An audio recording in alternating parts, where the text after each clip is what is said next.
আসিফ মাহমুদ ক্রীড়া উপদেষ্টা, ছাত্র আন্দোলনের সামনের কাতারের একজন আন্দোলনকারী ছিলেন। তিনি তার ছবি এবং ব্যানার ফেস্টুন দেখে তিনি বলেছিলেন যে ভালোবাসা অর্জন করতে হবে কাজের মাধ্যমে। ছবি দিয়ে যে ব্যক্তি পূজার সংস্কৃতি সেটা আর বাংলাদেশে চলবে না।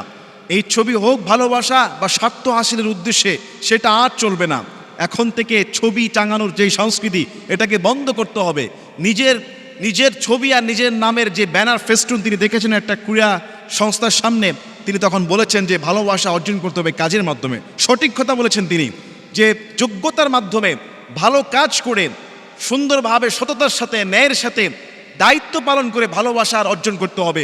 ওই যে তেলবাজি করে বাংলাদেশে যে সিস্টেম ছিল, যে যাকে যত বেশি তেল দিতে পারত, যার নামে যত বেশি স্লোগান দিতে পারত, যত বেশি ব্যানার ফেস্টুন প্রচার করতে পারত, সে তত বেশি পদের অধিকারী হতো, চাই তার যোগ্যতা থাকুক বা না থাকুক। এরকম করে আমরা দেখেছি রাস্তায় টেম্পু চালাতো, কন্ট্রাক্টারি করতো, এমন ব্যক্তি অনেক বড় বড় নেতা হয়ে গিয়েছে, এমপি মন্ত্রী হয়ে গিয়েছে শুধু তেলবাজি করে। বাংলাদেশের তেলবাজির সময় শেষ। আসিফ মাহমুদ এই ক্রীড়া উপদেষ্টা জানিয়ে দিলেন যে ছবি টাঙিয়ে ব্যক্তি বোঝার সংস্কৃতি বন্ধ করতে হবে। আর এই সংস্কৃতি চলবে না, এটা দ্বারা ফায়দা হাসিল আর চলবে না, বরং কাজের মাধ্যমে ভালোবাসা অর্জন করতে হবে। তিনি চমৎকার কথা বলেছেন। এবং আসিফ মাহমুদ উপদেষ্টা তিনি তার 1 মাসের বেতন প্রধান উপদেষ্টা ত্রাণ তহবিলে দিয়েছেন বন্যায় ক্ষতিগ্রস্ত ব্যক্তিদের জন্য। শুধু তিনি না, বাংলাদেশের অনেক সংস্থা, আমার জানা মতে যেমন রোব বাংলাদেশ, তাদের কর্মচারীদের একদিনের বেতন সম্পূর্ণ বন্যাত্ম যারা রয়েছে ক্ষতিগ্রস্ত এদের জন্য দিয়ে দিয়েছে। বাংলাদেশ সেনাবাহিনী এবং বাংলাদেশ বর্ডার গার্ড যে বিজিবি রয়েছে, তারাও তাদের একদিনের বেতন স্যালারি সম্পূর্ণটা বন্যায় ক্ষতিগ্রস্তদের জন্য সহযোগিতা হিসেবে ত্রাণ আপনার প্রধান যে উপদেষ্টার ত্রাণ তহবিলে দিয়েছে।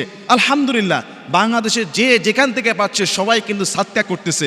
মান যাল্লাযী ইউকরিদুল্লাহ করদান হাসানান ফায়ুদাইফাহু লাহু আদআফান কাসীরা।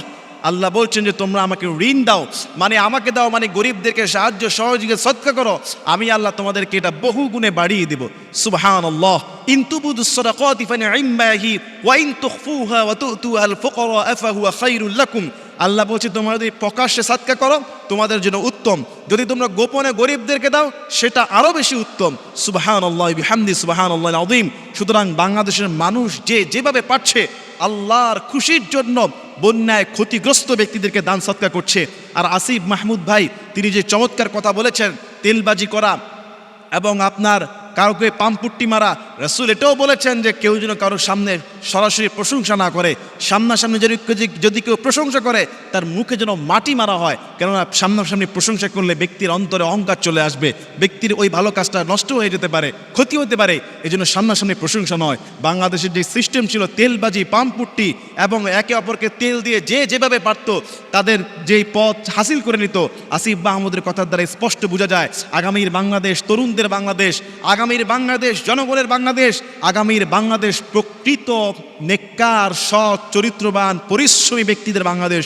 ইনশাআল্লাহ আল্লাহ তাআলা আমাদের সবাইকে সোনার একটা বাংলাদেশ উপহার দেওয়ার তৌফিক দান করুন। আমিন।